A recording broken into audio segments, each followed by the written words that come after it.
Bonjour à toutes et à tous, très heureux de vous retrouver pour ce nouveau numéro de Nous les Normands, le magazine de BFM Normandie destiné aux amoureux de la Normandie, avec chaque semaine un grand témoin. Et cette semaine, c'est Frédéric Toussaint qui est avec nous. Bonjour. Bonjour. Vous êtes le propriétaire du manoir du Catel, on va en parler, manoir qui est en cours aussi de restauration. Vous allez nous raconter tout ça. Et puis évidemment les deux chroniqueurs qui sont là, fidèles au poste, comme chaque semaine. Dominique Krovskov, bonjour. Bonjour Bastien. De quoi allez-vous nous parler aujourd'hui ? Ça va sentir bon la cuisine, bon la pâtisserie. On va aller à Sortoville en Beaumont, dans le département de la Manche. On a hâte d'y être. Pour le gourmand que je suis, ça me plaît tout de suite. Gauthier Lenôtre, bonjour. Bonjour Bastien. Vous allez nous parler comme chaque semaine d'une personnalité qui a marqué l'histoire de la Normandie. De qui s'agit-il ? Eh bien, nous sommes aujourd'hui avec Frédéric Toussaint sur le plateau pour parler des vieilles pierres. C'est un amoureux des vieilles pierres. Il s'agit d'Arcis de Caumont, le père de l'archéologie médiévale française. C'est dans quelques minutes. Nous les Normands, c'est parti.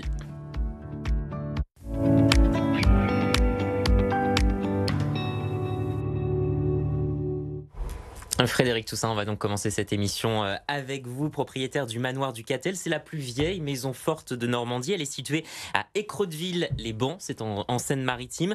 Alors vous êtes propriétaire du lieu depuis l'an 2000. Racontez-nous peut-être en quelques mots l'histoire de ce lieu, et c'est une histoire qui est chargée. Oui, absolument, une histoire très chargée, puisque le manoir du Catel, en fait, vous l'avez dit, la plus ancienne maison forte de Normandie. Quand je l'achète en l'an 2000, je l'achète en fait comme une ferme médiévale en ruine, mais la porte fortifiée, cet avant-corps magnifique, me fait dire que ça ne pouvait pas être une ferme au Moyen-Âge. Et en fait, les grands chercheurs que je vais mobiliser en même temps qu'on déclenche la restauration vont trouver au bout de 5 ans l'histoire fabuleuse, la plus ancienne maison forte de Normandie, mais aussi l'un des derniers lieux de haute justice de notre belle région, la Normandie. C'était le lieu de haute justice des abbés de Fécamp, construit sous Saint-Louis par Richard de Trégaud, le 10e abbé de Fécamp. Donc un lieu redoutable, c'est-à-dire qui incarnait la puissance absolue de l'abbé de Fécamp. Et quand on arrivait là, sauf si on était dans la suite de l'abbé, c'était pas du tout bon signe, puisqu'on risquait au mieux le bannissement, au pire la pendaison, qui avait lieu dans la ville de Fécamp. On retournait se faire pendre dans la ville en public. Et donc c'était un lieu très chargé d'histoire, avec un corpus de graffiti exceptionnel qui retrace cette histoire des lieux. Et donc une maison atypique, extraordinairement, maintenant après 25 ans de sauvetage, j'ai voulu préserver tout dans la restauration. Et donc on a un témoin absolument miraculeux du Moyen-Âge. Alors on va reparler de ce lieu, mais vous étiez quand même avant dans un secteur totalement différent. Ça se raconte aussi, parce que c'est une reconversion pour vous. Oui, c'est ça. Alors, une reconversion, j'avais dirigé une agence de communication à Paris, donc une belle agence. Quand je l'ai vendue, je me suis retrouvé avec un pécule qui ne me permettrait pas de vivre jusqu'à la fin de mes jours. Donc, je voulais que ça fasse sens d'avoir cet argent. Et donc, je me suis dit, je suis normand, je suis passionné de Moyen-Âge. Et donc, j'ai cherché pendant 2 ans un lieu médiéval et normand pour m'investir, et c'est ici en Seine-Maritime, alors que ma famille du côté de maman était plutôt de l'ex-Basse-Normandie, Oui. puisqu'il n'y a qu'une Normandie, mais de ex-Basse-Normandie, et donc je l'ai trouvée là en Seine-Maritime, cette maison, alors dans un état de dégradation avancée, mais j'ai pas hésité finalement, je me suis dit, il y en a tellement peu à vendre, et finalement c'était le bon choix. Et vous avez reconstruit cet édifice qui était totalement en ruine quand vous l'avez récupéré. Alors, pas reconstruit exactement, mais restauré profondément. Et on a pu sauver tout l'essentiel. Sauver les façades, sauver la vieille tour du 13e, l'avant-corps, préserver tout le corpus de graffiti. La seule chose sur laquelle je me suis battu, y compris contre cette belle administration d'État qu'est la DRAC, c'était d'avoir le droit de reconstruire la tour nord-ouest disparue. Et là, c'est toujours compliqué dans un bâtiment qui est protégé au titre des monuments historiques. On n'a pas le droit de restituer. Donc, il a fallu toute une négociation. Et aujourd'hui, le manoir a retrouvé sa symétrie, sa beauté. Et mais il reste encore beaucoup à faire. Oui, mais beaucoup d'heures de travail quand même. Vous les avez comptées ? Impossible. Impossible de les compter. C'est 3 ans de sauvetage, 10 ans de chantier gigantesque et 10 ans de chantier important. Et là, maintenant, depuis 2 ans, on en profite quand même un peu plus. Mais à nouveau, des périls se présentent, donc il faut qu'on avance encore. Oui, parce que la restauration, effectivement, elle se poursuit, notamment en lien avec le loto du patrimoine. Aujourd'hui, racontez-nous. Oui, alors c'est superbe, donc parce que nous avons été sélectionnés donc nous avons eu le prix départemental de Seine-Maritime pour le loto du patrimoine, et donc qui nous permet donc d'avancer sur la restauration des murs d'enceinte du 13e qui menace ruine. Alors avec un problème de réchauffement climatique, on en parle un petit peu à toutes les sauces, mais là sur les monuments historiques, notamment du Moyen Âge, ça a un impact considérable. Les alternances canicules que la Normandie ne connaissait pas, phénomène pluvieux considérable que la Normandie connaissait, mais pas de manière aussi intense, et qui lave les parements des murs et qui met en péril des murs qui ont 750 ans. Donc là, on a une énorme tranche de travaux de 150 000 euros sur les murs. On va profiter de cette tranche de travaux pour refaire aussi l'avant-corps qui a été abîmé par l'usage agricole du manoir pendant des siècles. Et puis, on va refaire également tout un aménagement de la cour pour l'accueil des publics. Donc tout ça dans cette tranche de travaux. Alors l'intérêt du loto du patrimoine, c'est que ça déclenche une dynamique forte. Et la DRAC, donc le ministère de la Culture, la DRAC de Normandie, nous suit et nous épaule. La région Normandie, qui avait déclenché depuis quelques années une très belle politique patrimoniale, nous épaule, et le département de Seine-Maritime également. Vous avez évoqué l'accueil des publics, c'est aussi un point intéressant dans ce que vous faites, parce que ce manoir, vous l'ouvrez aux visites, aux scolaires, notamment pendant l'année, et aux touristes pendant l'été, c'est ça? Oui, exactement. Le manoir est ouvert toute l'année, ce rendez-vous pour les groupes, alors les scolaires, les comités d'entreprise, les associations du patrimoine. On a tout l'été l'ouverture du manoir pour le grand public. Et donc là, cette année, nous avons fait une très belle saison. Donc on a une progression de 20%.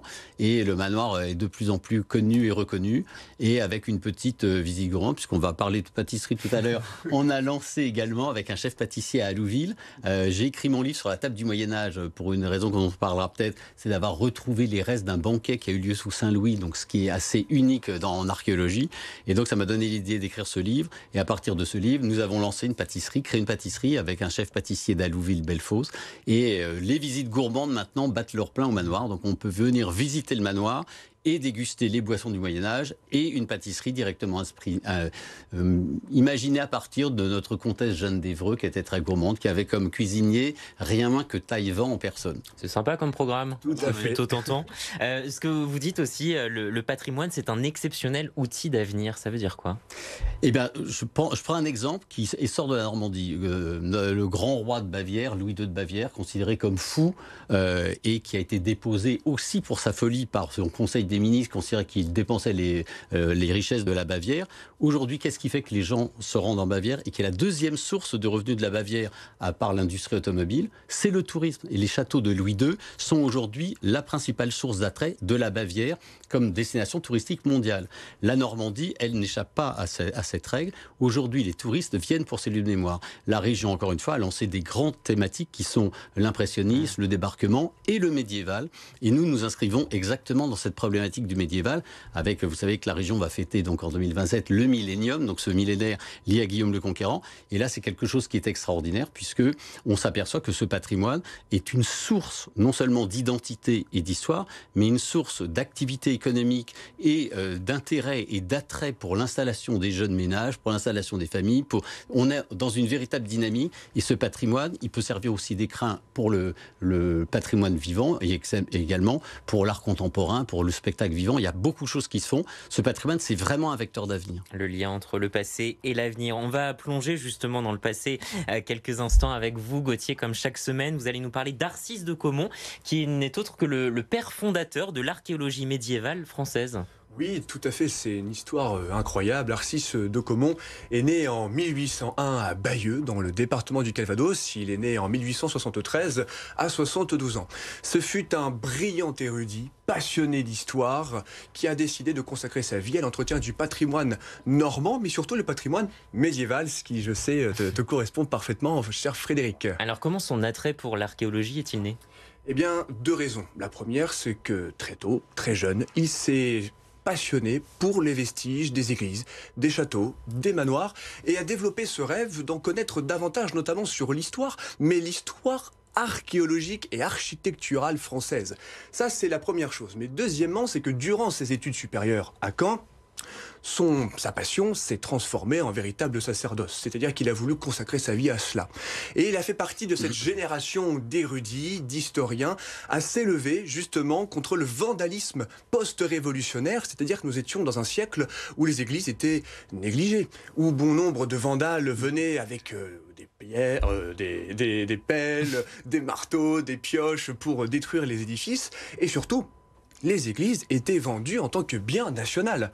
Donc il a fait partie de cette génération qui a décidé de se lever pour identifier ces monuments, les classer et faire en sorte qu'ils puissent nous être visibles encore aujourd'hui. Et je le disais, c'est donc le fondateur de l'archéologie moderne. Et oui, tout à fait. Il est considéré comme le père fondateur de l'archéologie médiévale, puisque il a été auteur d'un élan populaire formidable de son vivant, puisqu'en 1834, il a créé la Société française d'archéologie. Partout en France, ce sont des paysans, des agriculteurs, des amoureux des villes et des villages qui se sont mobilisés pour découvrir leur territoire, aller à la rencontre des personnalités qui connaissaient très bien l'histoire locale, mais surtout dessiner, recenser les informations de chaque lieu, des églises, des bustes, des statues, pour les remonter nationales et créer en somme un fonds d'informations permettant encore aujourd'hui de connaître l'histoire de ces monuments-là. Et surtout, je tiens à m'arrêter là-dessus,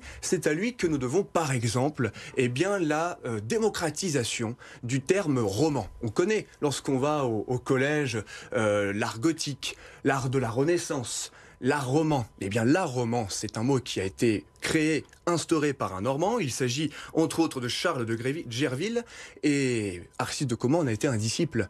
Donc, nous lui devons le mot roman, si connu aujourd'hui en France, à notre Arcisse de Caumont, en somme. Avec donc un héritage toujours utile aujourd'hui. Voilà, tout à fait, puisque c'est également lui qui a instauré la méthode scientifique d'étude par chronologie, permettant justement de dire tel style, le gothique par exemple, correspond à telle époque.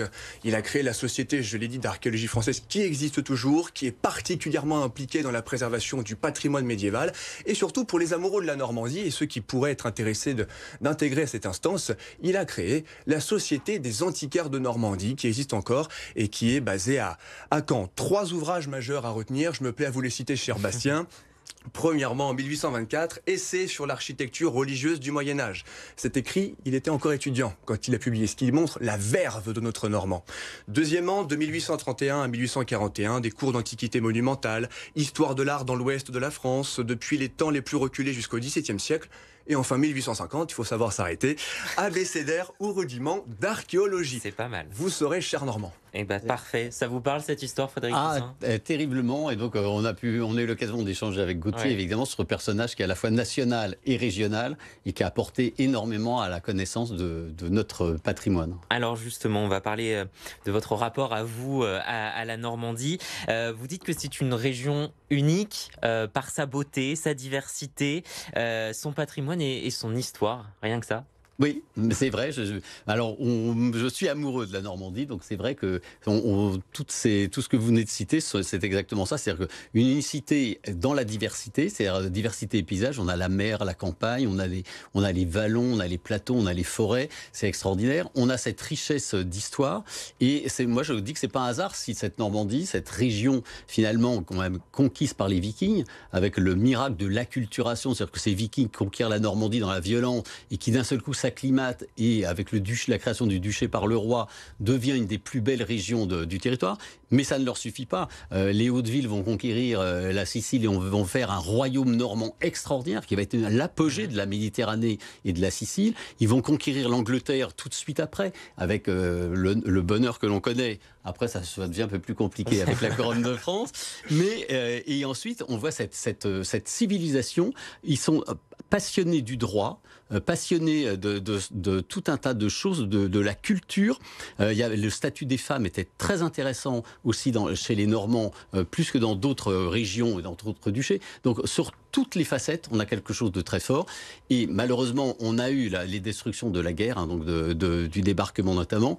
Mais la richesse du département, vous savez qu'en Normandie, nous avons plus de châteaux que dans tout le reste du nord de la France, par exemple. Donc c'est une concentration de monuments absolument prodigieux. Alors évidemment, des monuments médiévaux, il en reste peu, donc ce que je regrette, mais il nous reste quand même donc, tout un tas de forteresses magnifiques. Et pour préparer cette émission, on vous a demandé vos souvenirs marquants de la Normandie, et vous nous avez parlé d'un autre château, celui de Carouge. Pourquoi ? Oui, alors parce que maman est originaire juste à côté de Carouge, un petit village à côté de Carouge, et ce château de Carouge qui appartenait au sieur Leveneur, donc il y a un château absolument, pour moi c'était le château où j'y allais à pied, me balader dans Spa, un château entièrement en briques, avec toute une histoire redoutable d'un seigneur qui aurait là sûrement fait beaucoup de mal à sa femme à une période médiévale, mais qui a accueilli Louis XI à un moment donné, et donc une forteresse entourée de douves, de briques, de mystères, et qui est un château magnifique qui a été acquis par l'État en 1936, je crois, et qui reste aujourd'hui. D'ailleurs, l'administrateur du Mont-Saint-Michel, je crois, est aussi administrateur automatiquement de Carouge. Donc c'est un très beau monument. Et très dans cette partie... Oui. Très particulier. Oui, exactement, très singulier, exactement, avec aux autres, oui, avec des faux angles pour les défenses, etc. Exactement. Il y a un coup d'œil, quoi. Oui, exactement. Et donc effectivement, il est en plus entouré de ces forêts, puisqu'on est près de la forêt des Couves, d'Andenne. Donc tout l'environnement est magique. Parmi les Normands qui vous inspirent, Guillaume le Conquérant. Alors là, mon grand héros, puisque je ne suis pas complètement d'accord avec certaines biographies récentes qui sortent, mais c'était un type extraordinaire. C'est non seulement donc le petit jeune orphelin de 7 ans que l'on veut assassiner parce que sur lui il repose tout l'avenir du duché. Il arrive à se sauver. Ensuite sur le plan personnel une personnalité très particulière. On sait qu'il se marie par amour contre la vie du pape avec Mathilde, et c'est quelque chose il va être fidèle à sa femme toute sa vie. Quand elle meurt, on ne lui connaît aucune autre aventure, et c'est un type qui est prodigieux. Donc sur la notion de l'éthique et la notion du droit, il va reconquérir l'Angleterre parce que Harold lui a volé cette couronne qu'Édouard lui avait promise, et donc il a une vie exemplaire. Alors je sais on parle beaucoup de ces dévastations d'Angleterre. Ce qu'il a fait est certainement horrible dans la conquête de l'Angleterre. Pas pire ce qu'ont fait tous les autres, et pas pire que ce qui se passe aujourd'hui. Ouais. Un mot sur un symbole de la Normandie qui vous inspire aussi, la pomme. Oui. Pourquoi ? C'est pas parce que c'est le péché originel. Je m'appelle Toussaint, ça compense un peu. Et donc non, parce que c'est le fruit parfait. C'est un fruit qui est beau, qui est tentant, qu'on mange sans préparation. On le cueille sur la branche, on le mange. Il y a toute une variété. Et à partir de la pomme, il y a tout le reste. Il y a le jus de pomme, il y a le cidre, il y a le calvados, il y a les gâteaux, il y a on peut faire, c'est la pomme à l'infini, et c'est un très beau symbole aussi de notre région. Vous faisiez des banquets en famille sous les pommiers dans votre Exactement, enfance. Absolument. Je me souviens dans l'Orne de ces banquets de communion. Ouais. Et je suis pas si vieux que ça, mais qui pourraient avoir été peints par Menet ou par d'autres, et c'était quelque chose de fabuleux. Je me souviens de ces tables de bois, ces beaux draps blancs, et sous les pommiers en fleurs au moment des communions et des mariages, c'était magnifique. Ouais, pittoresque, effectivement. Cette émission, d'ailleurs, j'en profite, c'est aussi la vôtre. N'hésitez pas à nous partager vos souvenirs comme ça, comme nos invités, de ce qui vous marque en Normandie. Pour cela, il vous suffit de scanner le QR code qui s'affiche maintenant à l'écran en utilisant l'appareil photo de votre téléphone portable. Vous pouvez aussi nous écrire sur notre ligne WhatsApp, le 06 10 82 63 27, ou à l'adresse rédaction@bfmnormandie.fr. On est curieux de connaître aussi les lieux qui vous inspirent en Normandie, vos lieux un petit peu secrets aussi. N'hésitez pas à les partager avec nous. On va maintenant parler de gourmandise. On vous l'avait annoncé en début d'émission avec vous, Dominique. Vous nous emmenez à la Maison du Biscuit. La Maison du Biscuit, oui, à Sortauville en Beaumont. C'est dans le Cotentin. Vous connaissez ? Pas de nom, mais je n'y suis jamais allé. D'accord. Ouais. Ça ressemble un petit peu à une maison de Far West vue de loin, ou à Disneyland. Ça peut choquer certains. Nous sommes vraiment en plein bocage, au bord de la RD 902, qui serpente entre Barneville-Carteret, qu'on connaît tous, et Bricbec. La Maison du Biscuit, bien sûr, c'est une spécialité de biscuits, je dirais artisanaux, mais haut de gamme. Elle est née d'un savoir-faire familial qui a été transmis depuis 5 générations. Et tout à fait. Tout naît en 1903 avec Paul Burnouf, qui est meunier. Il fonde fonde sa boulangerie à la Haie du Puy, c'est pas très loin. Il crée des recettes emblématiques, dont la fameuse brioche dominicale, qui est toujours vendue d'ailleurs à cette maison du biscuit. Et depuis 5 générations, la famille Burnouf perpétue le savoir-faire. Alors en 95, Marc et Carole Burnouf, dans une ancienne laiterie, ils ont lancé un peu un site touristique. J'en parlais justement de cette maison qui ressemble un peu à Disneyland. Je vais me faire des ennemis en disant ça. La maison du biscuit donc est devenue un endroit très fréquenté parce que depuis 5 générations, on l'a dit, c'est un savoir-faire familial, mais c'est le 2e site touristique le plus fréquenté de la Manche après le Mont-Saint-Michel. Bon, il y a un gros écart, hein, évidemment. Mais c'est quand même... Oui, non, c'est important de le dire. Alors, inutile de vous dire que là-bas, ça sent bon la vanille, le caramel, le beurre, les souvenirs d'enfance que vous évoquiez. Ah bah, tout à fait. Et je crois que vous pourriez travailler avec eux. Hein. C'est un peu loin, mais... mais c'est la Normandie. Hein, voilà. Alors, on y trouve financier doré, sablé fondant, palais aux amandes, meringue craquante, enfin, beaucoup de bonnes choses. Ouais, ça donne envie comme pour aller chez vous, quoi. Absolument. Chez vous, on trouve quoi en pâtisserie ? On va trouver, alors on a plusieurs modèles de pâtisserie qu'on a appelé le Catel, modestement, et dans lesquels il y a du confit de poire, de la poudre d'amande, des éclats de noisettes.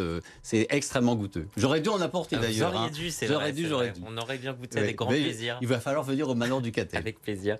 Dominique, la Maison du Biscuit, c'est une entreprise qui a toujours su s'adapter. Oui, tout à fait. Alors donc il y a eu la création de la rue des Docteurs Burnouf, cette fameuse scénographie, si je puis dire. C'est une reconstitution immersive d'une rue commerçante d'antan, c'est pas Disney bien évidemment. En 2020, donc Kevin Burnouf va poursuivre l'aventure, il agrandit toujours, il met l'accent sur l'héritage gourmand. Et puis, effet immédiat, là, 500 000 visiteurs, c'est quand même, voilà, je vous dis le 2e, mais c'est quand même 500 000 visiteurs qui fréquentent chaque année la Maison du Biscuit, donc le Mont-Saint-Michel est haut derrière, mais c'est quand même une belle performance pour un lieu artisanal, si je puis dire. Alors, c'est un endroit insolite, évidemment, et puis cette entreprise s'est fait racheter il n'y a pas longtemps par la coopérative Isigny 5 Mers, que vous connaissez tous aussi. Elle avait déjà racheté cette coopérative qui est basée dans le Calvados, les caramels d'Isigny, et là donc elle a racheté cette maison. Alors c'est pas un mal justement, puisque j'en ai parlé avec le directeur de la maison, Kevin Burnouf, qui a 32 ans, et il reste à la tête de l'entreprise, enfin à la tête de la maison, et pour lui justement c'est une belle reconnaissance, et c'est pour apporter, je dirais, un bel avenir à l'entreprise, un bel élan. Parfait, merci de nous avoir fait saliver avec ces gourmandises. On va terminer cette émission avec notre rubrique Questions pour un Normand tout de suite.